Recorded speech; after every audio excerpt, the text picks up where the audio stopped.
AITA for how I reacted when a waiter slipped me a note about my cheating wife. The note was folded under the receipt. I almost missed it. It was 9 p.m. on a random Thursday. I was sitting alone at a back table at El Corazon, a Mexican restaurant in the Lincoln Park neighborhood that Jessica and I had frequented since we were dating. I had gone to dinner alone because she had a work event that was running late and I did not want to cook. The waiter approached with the check in a small black leather booklet. I recognized him immediately. His name was Leo. He had been working there for years. He had served us dozens of times. Always polite, always professional. But that night, there was something different on his face. Nervousness, discomfort, as if he wanted to tell me something but could not find the words. "Here you go, Mr. Hayes," he said, placing the check on the table. "Have a good night." I nodded without paying much attention to him.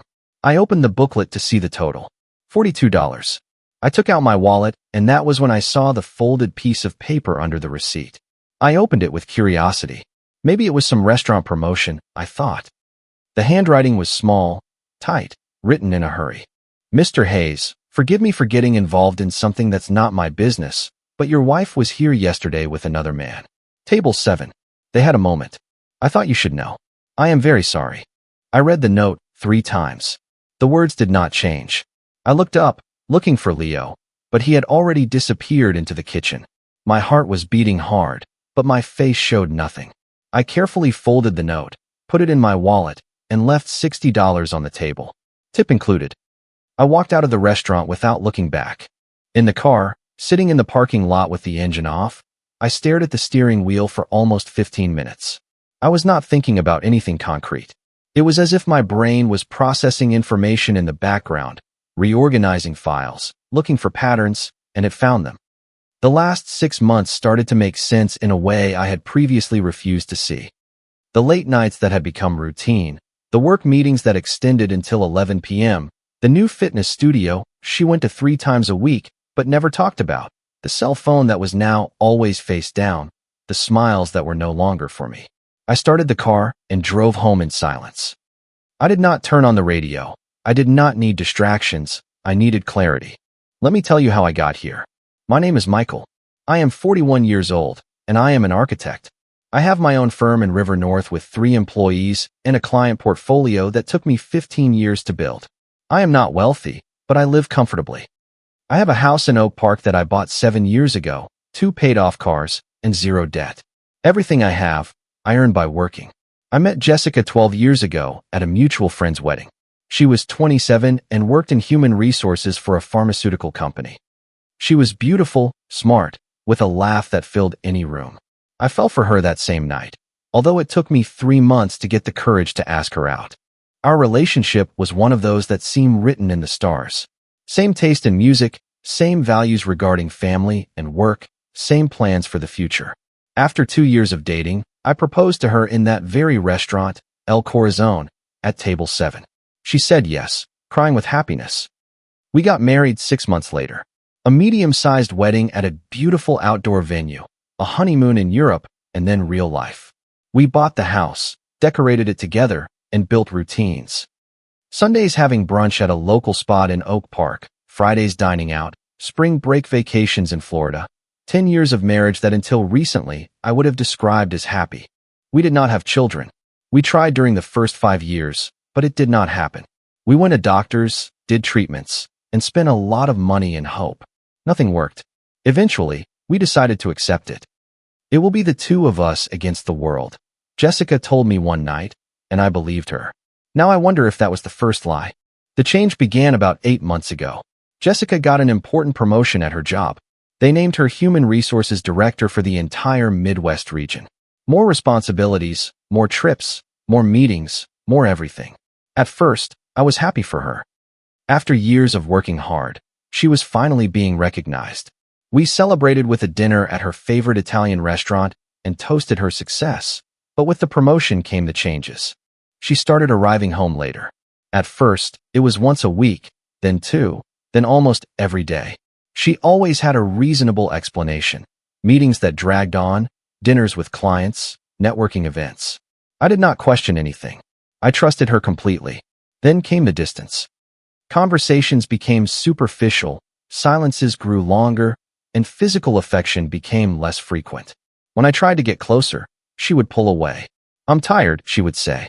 "It's been a tough week. I need my space." I tried talking to her directly several times. I asked if she was okay, if something was bothering her, if I could do something different. I always got variations of the same answer. Everything was fine, it was just work. Soon things would calm down. But they did not calm down, they only got worse. 3 months ago, I started noticing things I used to ignore. She bought new, more elegant lingerie. She dressed up more for work than she did to go out with me. She smiled when she looked at her cell phone, but never showed me what she found so funny. She started putting passcodes on everything. Her phone, her laptop, even her tablet. I did not investigate. I did not check her phone. I did not hire anyone to follow her. I told myself I was being paranoid, that work had her stressed, that everything was going to get better. And then came the waiter's note. When I got home that night, Jessica was already there. I saw her car in the garage, her heels by the door, her blazer hanging on the coat rack. She was in the bedroom, in her pajamas, watching something on her phone. "Hey," she said without looking up. "How was dinner?" "Good," I replied, taking off my jacket. "How was your event?" "Long," she sighed dramatically. "You know how they are. But at least we finished early. I got here about an hour ago." I nodded, storing the information. If she arrived an hour ago, she had been home since 8, but her event was supposedly until late. What time did it really end? Where was she between leaving work and getting home? I did not say anything. I took a shower, put on my pajamas, and lay down next to her as if it were a normal night. But I did not sleep. I spent hours staring at the ceiling, thinking, planning. The next morning, I waited for Jessica to leave for work. When I heard her car pull out of the garage, I got dressed and drove straight to El Corazon. I arrived at 10 a.m., an hour before they opened to the public. I knocked on the service door. A young employee opened it, looking confused. "I'm looking for Leo," I said. "The waiter. Tell him Michael wants to speak with him." The employee disappeared, and 5 minutes later, Leo came out, still in his street clothes, clearly nervous. "Mr. Hayes," he said, looking around. "I shouldn't have. It's just that, forgive me if..." I raised a hand. "Relax, I'm not here to complain about anything. I'm here to thank you." Leo blinked, confused. "Thank me? You did the right thing," I said. "Now I need you to tell me exactly what you saw." We sat at a back table. The restaurant was still empty, with just the noise of the kitchen preparing for the day. Leo told me everything. Jessica had arrived at the restaurant on Wednesday at 7:30 p.m. She was accompanied by a tall, gray-haired man in an expensive suit. Leo described him as someone in his 50s, looking like an executive. They asked for table 7, the same one where I had proposed to her 10 years ago. "I thought he was a co-worker," Leo said. But then the way they looked at each other, the way they touched hands on the table, the way they leaned in to speak closely, it was not professional, sir. They shared a moment. Leo nodded uncomfortably. At the end of the dinner, when they thought no one was watching. A brief kiss, not a friendly one. I felt a knot in my stomach, but kept my face neutral. "How many times have you seen them together?" Leo hesitated. "This was the 3rd time in the last month. Always on Wednesdays. Always at table 7. 3 times in a month, every Wednesday. Table 7, my table. Do you know who he is?" "No, sir. But he always pays in cash. Big tips, as if he did not want to leave a paper trail." I stayed silent, processing the information. "Mr. Hayes," Leo said, "forgive me for getting involved. It's just that you and your wife were always very kind to me. It bothered me to see her with another man. It did not seem fair that you did not know." I looked him straight in the eyes. "Leo, you did me a huge favor. Now I'm going to ask you for another one." My plan took shape over the next 4 days. I did not confront Jessica. I did not change my behavior. I did not give any sign that anything had changed. I continued being the normal husband, the one who asks how your day was, the one who watches shows on the couch, the one who sleeps next to her without suspecting a thing. But inside, I was building the perfect stage. The first step was to confirm the man's identity. Leo had given me a description, but I needed more. The following Wednesday, I parked my car 2 blocks from the restaurant and waited. At 7:15, I saw a black Mercedes E-Class arrive. A man who perfectly matched the description got out. Tall, gray hair, dark suit, expensive watch. I took pictures with my cell phone. Later, when he went into the restaurant, I photographed the license plates of the Mercedes. A private investigator I hired was able to run the plates. The car was registered to a Robert Sterling. A quick LinkedIn search gave me the rest. CEO of a financial consulting firm with offices in the Loop. Married, according to his Facebook profile, with 3 kids. Married. The man my wife was seeing was also married. That changed everything. The second step was gathering evidence, not just for a divorce, although it would eventually serve that purpose. I needed it for the moment of truth. I hired a private investigator recommended by a lawyer I knew. His name was Frank, a former police detective with 30 years of experience who now handled private cases. I met with him at an anonymous coffee shop in Lakeview and explained the situation without sugarcoating it. I need photos, I told him. Dates, places, times, everything documented. Frank nodded professionally. Do you want to confront her, or do you want to file for divorce? Both, I answered. But first, I need to know exactly how deep this goes. In a week, I had a folder with everything documented. Jessica and Robert had seen each other 14 times in the last 2 months. 3 times at El Corazon, always on Wednesdays. 5 times at other restaurants in the city, 1 in River North, 1 in the Gold Coast, 1 in the Loop, and 6 times at a boutique hotel in Lincoln Park, always between 6 and 9 p.m. The photos were clear, taken with long-range lenses, them entering the hotel holding hands. Them kissing next to the black Mercedes. Them coming out of a condo building in the Gold Coast that, according to Frank's investigation, Robert had bought 2 years ago, supposedly as an investment. Each photo had a date and time. Every hotel visit coincided with one of the work events Jessica had told me about. The evidence was overwhelming and undeniable. Do you want me to keep investigating? Frank asked when he handed me the folder. No, I replied. This is enough. I paid his fees in cash and locked the folder in my office safe. The evidence was ready. Now I needed the stage. The third step was the most delicate, contacting Robert's wife. Her name was Catherine. I found her on Facebook, her public profile full of family photos, family trips, posts about her kids. She seemed like a normal, happy woman, completely unaware of what her husband was doing on Wednesday nights. I did a little more digging before contacting her. Robert and Catherine had been married for 18 years. They had 3 children, 2 teenagers, and a 9-year-old girl. They lived in a large house in Lake Forest, the kind of wealthy suburb where successful families build their dreams. Catherine had been a full-time stay-at-home mom since her first child was born. It took me 3 days to decide to call her. It was not an easy decision. That call was going to turn her world upside down, just as mine had been. But I also knew she deserved the truth. If I would have wanted to know, she would want to know too. Nobody deserves to live a lie. I called her from a private number. Catherine Sterling? I asked when she answered. Yes. Who is speaking? Ma'am, my name is Michael. We do not know each other, but I need to talk to you about your husband. There was a long silence. When she spoke again, her voice was cautious. Is this a sales call? No, ma'am. What I have to tell you is personal, very personal. I gave her the short version. Her husband had been seeing my wife for months. I had photos, dates, places, everything documented. I told her I did not expect her to believe me on my word alone, but that if she wanted to see the evidence, I could send it to her. There was another silence, longer than the last. Send it to me, she finally said with a trembling voice. I emailed her 10 selected photos, the clearest, the most undeniable ones. Robert and Jessica entering the hotel, kissing by the car, holding hands in a restaurant. 2 hours later, Catherine called me. I'll be there, she said. Tell me when and where. The fourth step was setting the stage. I called Jessica's parents, Gary and Carol. I told them I wanted to organize a surprise dinner to celebrate our wedding anniversary, which was in 2 weeks. I asked them to come to El Corazon on Wednesday at 8 p.m., to park on the back street, to enter through the service door, and to sit at a reserved table near the back. What a beautiful idea, Carol said excitedly. Jessica is going to be so happy. I also called her sister Danielle and her best friend Sarah. I gave them the same instructions. Surprise dinner. Wednesday at 8. Discreet entry, total silence. Finally, I called Leo.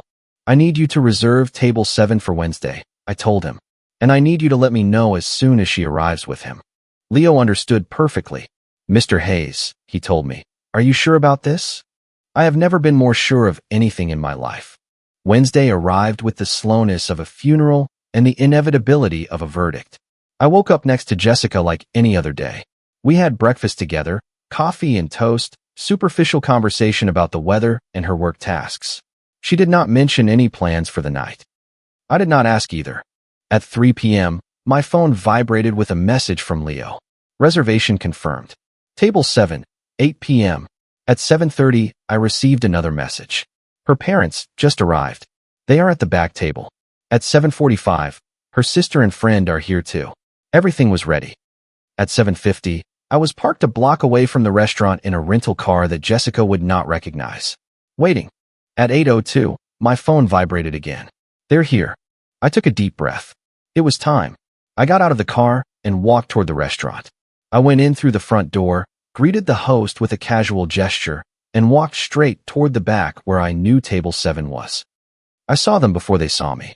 Jessica was sitting with her back to the door, but I would recognize her hair and her posture anywhere. Robert was across from her, leaning over the table, holding her hand with the familiarity of someone who had been doing it for months. I stopped about 10 feet from the table. Her father, Gary, was the first to see me from his table in the back. I saw his eyes go from confusion to horror in a fraction of a second.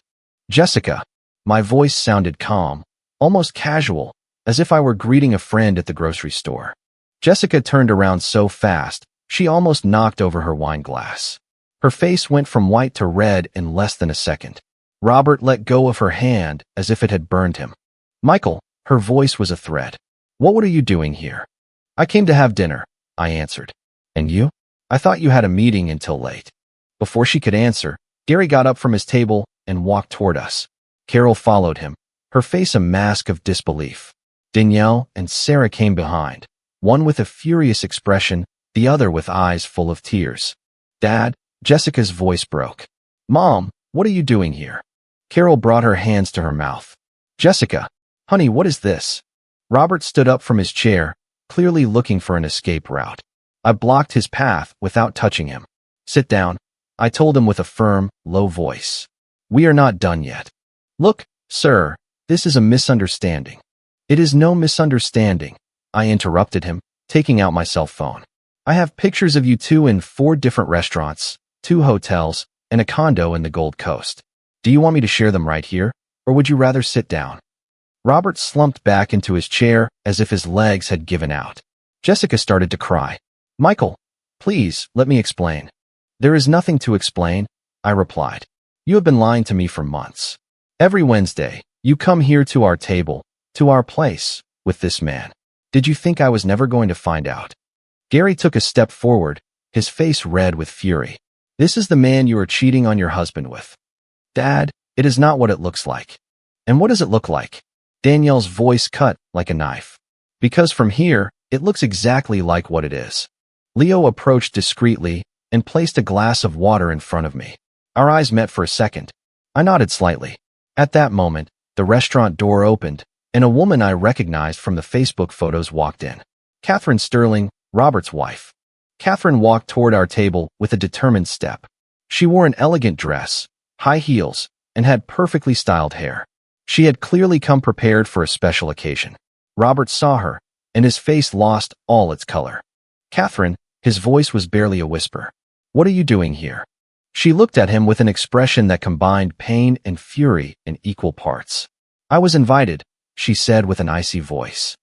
A very kind man called me 3 days ago. He told me my husband had been dining here every Wednesday with another woman. I did not believe him, of course. 18 years of marriage, 3 kids. How could I believe him? She turned to me. But he sent me pictures. Lots of pictures. Hotels, restaurants, that condo you supposedly bought as an investment, everything documented. Robert tried to stand up. Catherine, honey, let me explain. Sit down, she yelled, and the whole restaurant went silent. Do not you dare call me honey, not after this. Jessica watched the scene with wide eyes, clearly not understanding how her lover's wife had gotten to this place at this moment. You did this? She asked me with a shaky voice. She deserved to know? I answered, just like I did. Carol approached her daughter and grabbed her by the arm. We're leaving, she said with a trembling voice. I am not going to stay and watch this spectacle. No, I said firmly. Nobody is leaving yet. Gary looked at me in surprise. Michael, with all due respect, Gary, your daughter has been lying to me for months, lying to all of you, saying she was working when she was involved with a married man. I think we all deserve to hear the truth from her. The silence in the restaurant was absolute. The few other diners watched the scene without daring to intervene. Leo had discreetly disappeared into the kitchen.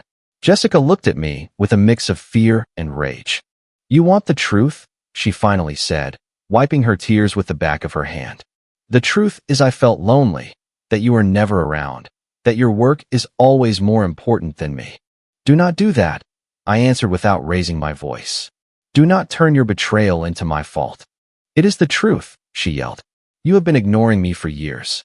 Robert makes me feel seen. He makes me feel important.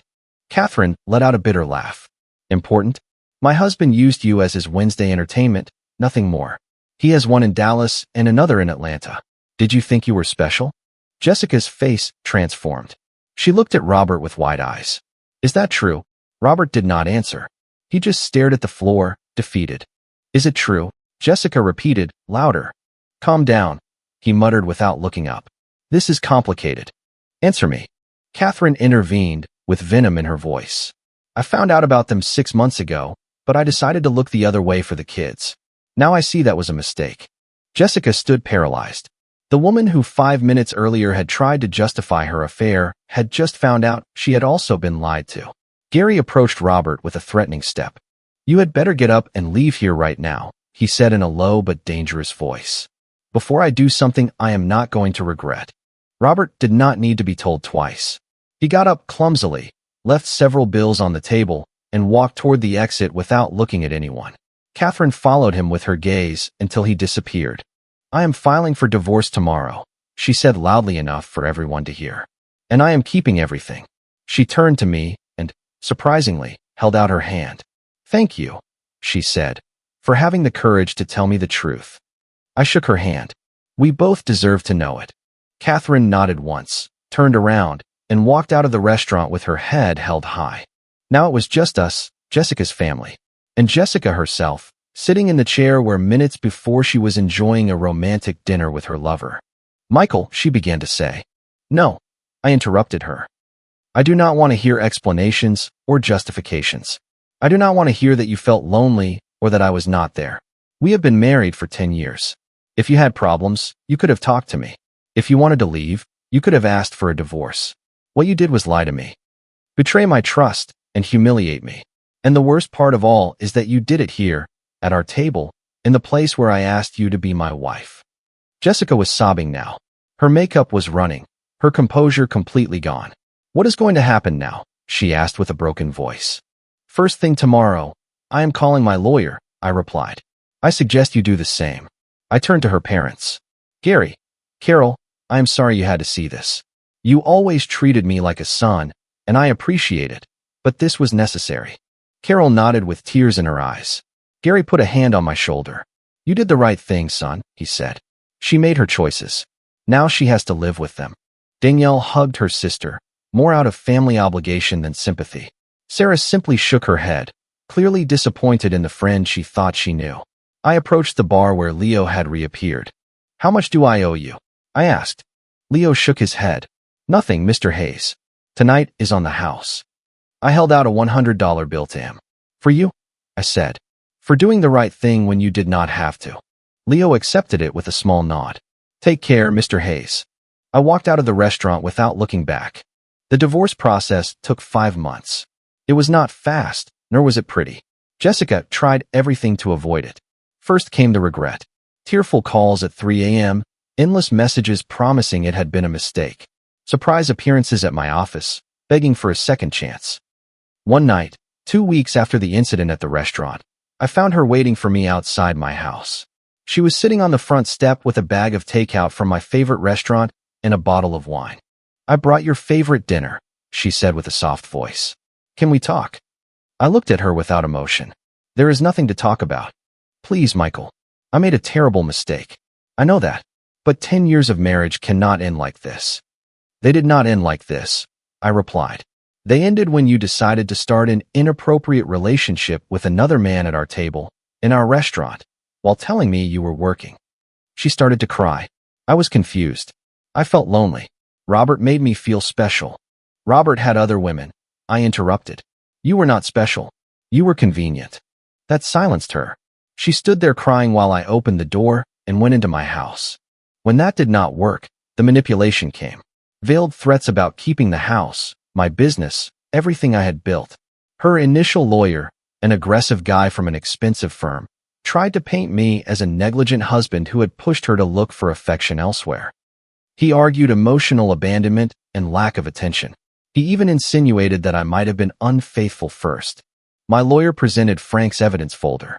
Photos, dates, places, everything documented. 14 meetings in 2 months. 6 hotel visits.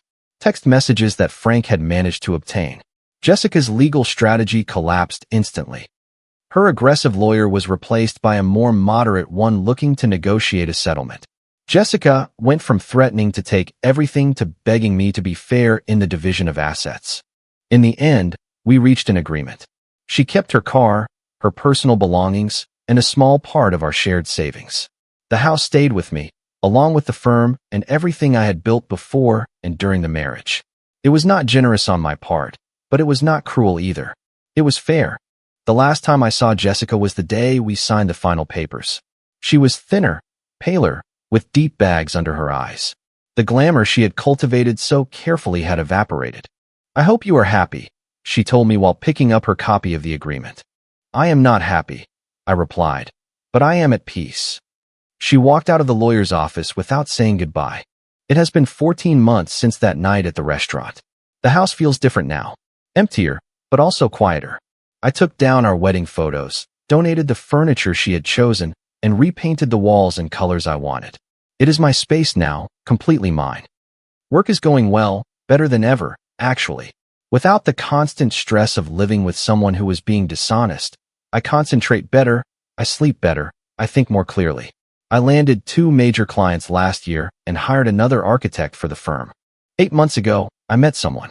Her name is Valerie. She is a veterinarian, has her own clinic in Wicker Park, and has no emotional games to offer. When she wants to see me, she calls. When something bothers her, she tells me. It is refreshing to be with someone who says exactly what they think. I met her in the most unexpected way.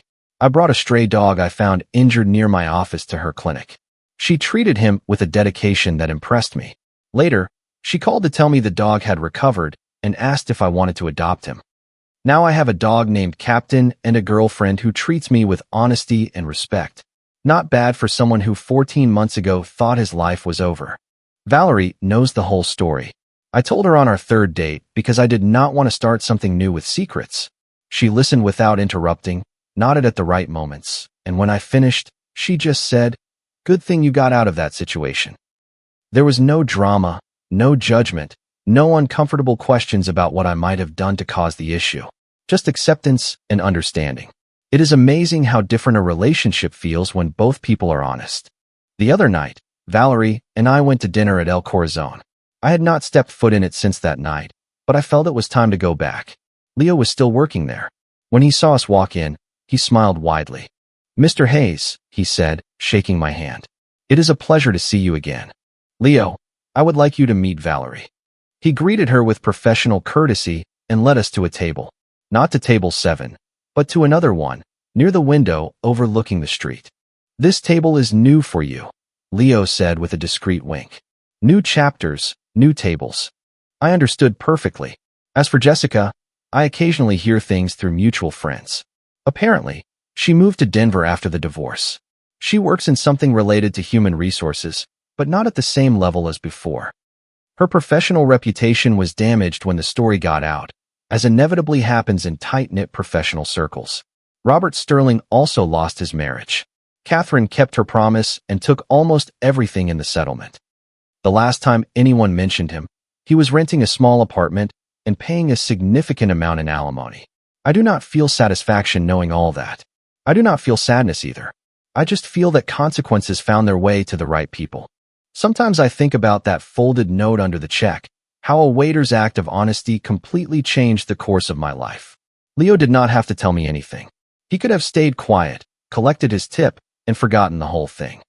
But he chose the discomfort of the truth over the comfort of silence. I will be forever grateful to him for that. Life has a strange way of working out. Sometimes the worst betrayals lead you to the best destinations. Sometimes the people you think will destroy you end up setting you free. And sometimes, just sometimes, the truth arrives in the form of a handwritten note under a $42 check. That truth cost me a marriage, but it gave me back my life. Comment. Sometimes, the hardest truths we have to face end up being the exact things that set us free. Walking away from a situation that no longer respects your worth requires an incredible amount of courage. It is also a beautiful reminder that a simple act of honesty from a complete stranger can entirely change the trajectory of someone's life. We cannot control how other people choose to treat us, but we can absolutely control how we respond and where we draw our boundaries. Healing does not always mean getting an apology or finding perfect closure. True peace comes when you decide to stop carrying the weight of someone else's bad choices. Rebuilding your life takes time, but creating a space filled with genuine honesty is always worth the effort. I hope this narrative encourages you to always trust your intuition and never settle for anything less than a relationship built on mutual respect. I would love to read your thoughts in the comments about how you handled difficult turning points in your own journey. Thank you for spending your time with me today and for being part of this wonderful community. If you like the stories, don't forget to leave a comment and support the channel by subscribing. See you in the upcoming stories.